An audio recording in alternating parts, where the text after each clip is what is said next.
Hey guys, we just got to Wonderland Distillery and we are actually meeting with the owner, and he's going to give us some tips and tell us a little bit about how they do their distilling process.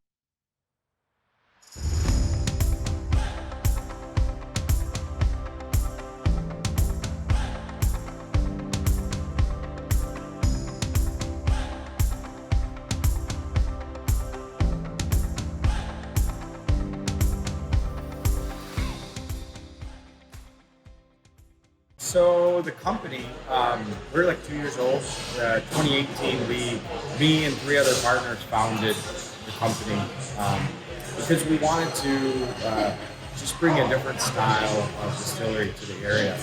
And we really wanted to focus on whiskey as part of that. And that's kind of like our central core of what you're going to see kind of come out from us over time. And that started because the 4 of us just love drinking brown spirits. So late 17, we talked about like what it would be like if we were going to form a company. What would the name be? What do we want to make for spirits? And we had went around and around and around to like a long list of names. We cut it down and cut it down and cut it down. Wonderland kept coming to the top of that list just because it was a really great tribute that we used to put on the license plates for Michigan, the winter water Wonderland, how we celebrated Michigan as a whole.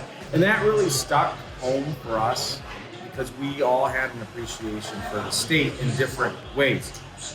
So Wonderland became the name, and over time it became like a tribute of celebrating the agriculture, celebrating the seasons, celebrating the land that's around us, the water, the streams, the trees. And it's really present here as well, from the logo that's there to the spirits that we make that use local ingredients, all the way through. Partners are from Muskegon, so we knew we would always want to have something that was central to West Michigan. Just because we want to create jobs here, we want to develop in this area, and Lakeside was a perfect fit for us. Mm-hmm. So we found this building in late 19. We started developing that out, and we thought we would be open in fall of 19, and then development delays and COVID and everything else. So now fall of 20, we actually were finally able to. Oh, so you just opened this? Opened this 3 weeks ago. Whoa! Yeah. Oh, okay. Yeah. We thought you were open for a couple of years already from what we saw on the website and everything. Wow, so this is brand new. No, so we have 2 buildings. So when we created the company in 18, we first went straight to our manufacturing facility, and my partner and I started building that out. So we built the manufacturing side. It took us about a year to build that out. Then we started doing small batches and testing and distilling and all that there. And then while the production team was doing that, then we came over here, we started building this. We've got 2 years of basically nonstop development and building. Right. And then congrats on finally being able to launch. Yeah, cool setup. Love the logo. That's one of the things she pointed out to me. It was like, the logo. We have to check it out. So the logo's got a really great artist behind it. He is the artist that does Burton Snowboards and Lollapalooza and Bones Coffee.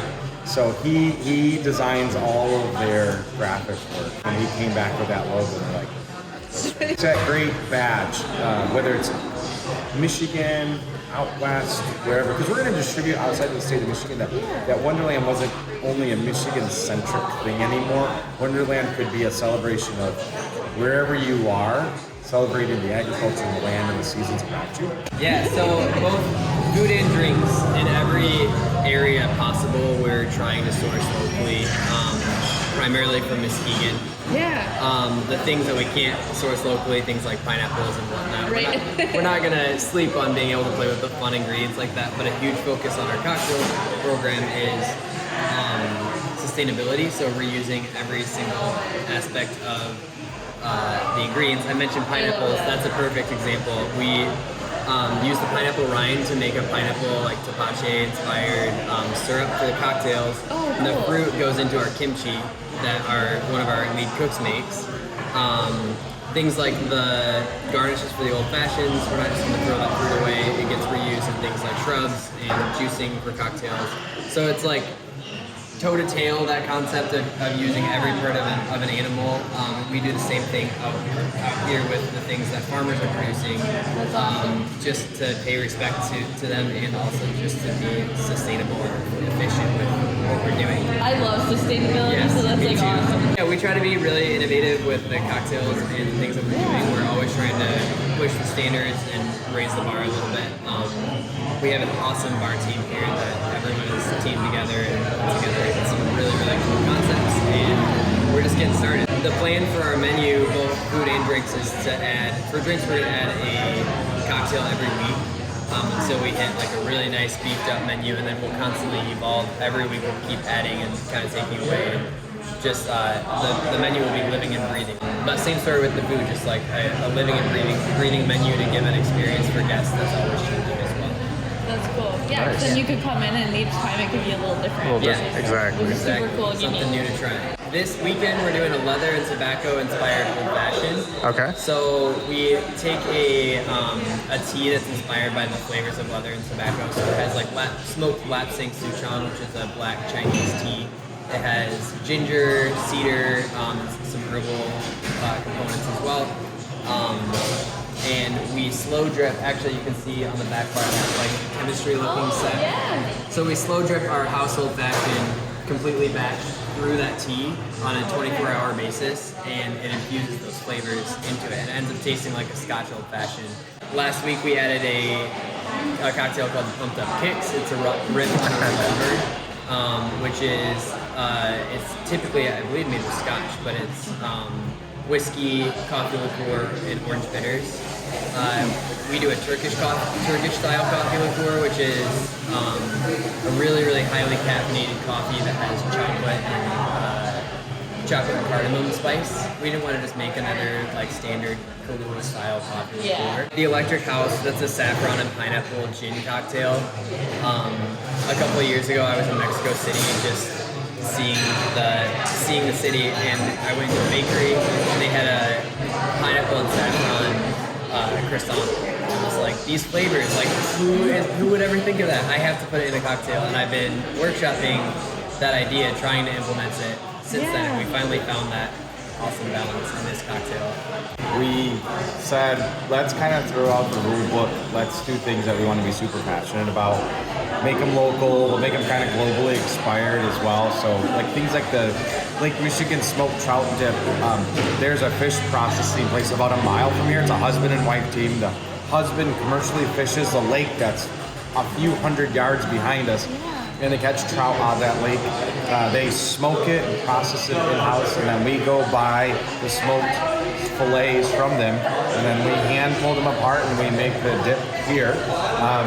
The hummus was Josiah's idea. He came in and says, I got a hummus, you're gonna love it. And I just made it for myself all the time for lunch, and I just loved it. So, and now it's on the menu. The Korean short rib, we both had a real love for kind of that Korean flair and kimchi and stuff. And so we had two menu items that come on there, short rib nacho and the bao buns that are there. So we just went with things that we really loved. We wanted to make them shared plates. We wanted them to look really nice when they're presented to the table, and the flavor just to be, as soon as you take that first bite, it's like, wow, this is amazing. The only parameters we set on the food menu is that it has to be loaded with flavor, and other than that, there are no rules. We're doing a brunch takeover after Thanksgiving, and they used bao buns and made like eggs Benedict on a bao bun and like biscuits and gravy on a bao bun. Like, so it's just a total cross utilization of different world-inspired ingredients. So we are at our production facility, which is about a mile from here. Okay. Is where we commercially produce that. Okay. Yep. All right. So we have pot stills. Actually, the still that's in the corner is a 100-gallon still that we got, and they're made from a company here in Muskegon called Next Gen Solutions. So the 100-gallon still, we have a 280-gallon still at production and a 700-gallon still at production as well. All made right here in Muskegon. So we actually have stills 1, 2, and 3 from that company as well. Awesome. So they're pot still styles, which are not as efficient as other stills that are out there, but they carry the most flavor. So being a whiskey-centric company, having the most flavor come off the distillate is what we're going for. Yeah, Right. makes it worth it. Yeah. Which we just got done distilling a single malt whiskey as well that we're workshopping internally, and hopefully will make its appearance here shortly. So on your website, we saw the sweater weather, I think it was one of them.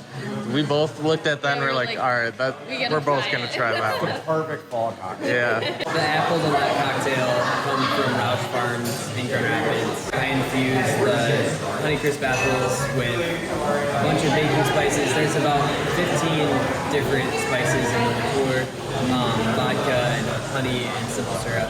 Make an apple liqueur, and then we cook down a brown sugar simple syrup with the Honeycrisp apples as well. And another sustainability fun thing that we discovered was these apples are delicious after we cook the simple syrup, and we're just throwing them away.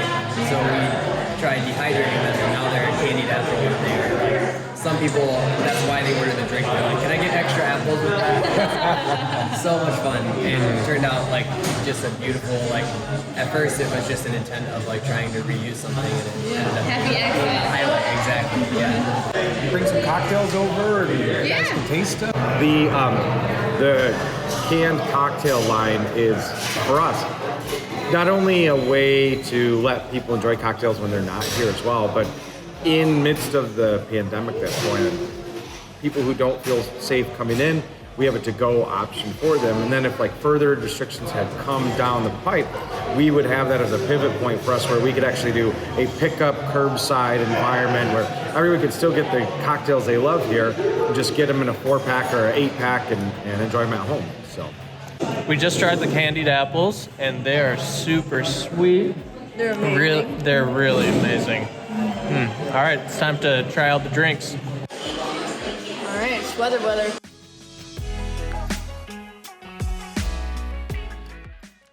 Ooh, this is so good. I love how you can taste the apple, but then the lemon kind of comes in.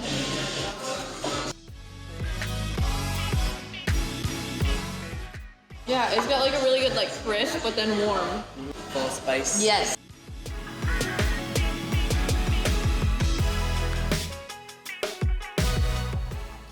That's good G&T. Flavor is strong. It's nice and smooth when it goes down. Coffee Company is a coffee roaster that's right here in Muskegon, and they actually have a bean blend and a roast blend for us as well. So it's 4 parts medium, 1 part dark roast, and it's a blend of Peruvian and It smells really good. grind that down, and then that becomes that coffee liqueur, like that's in the pumped up kicks. Soap Dude, he has a little chalet downtown. We had a vacant piece of land, and we put up, it's like 12 or 15 sheds that they modify to look like mini storefronts, and you can rent that for a summer season for like $1,000. Like really affordable For the a whole young summer? entrepreneur. Yeah, Oh, it's yeah. super cheap.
Clinky. Actually, would you mind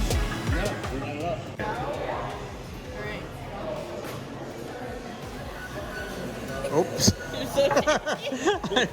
I'm trying to like look at. All right, let's try that again. You're like. I'm a lefty. All right, hold on. See, you're lefty. Let's get the good angle.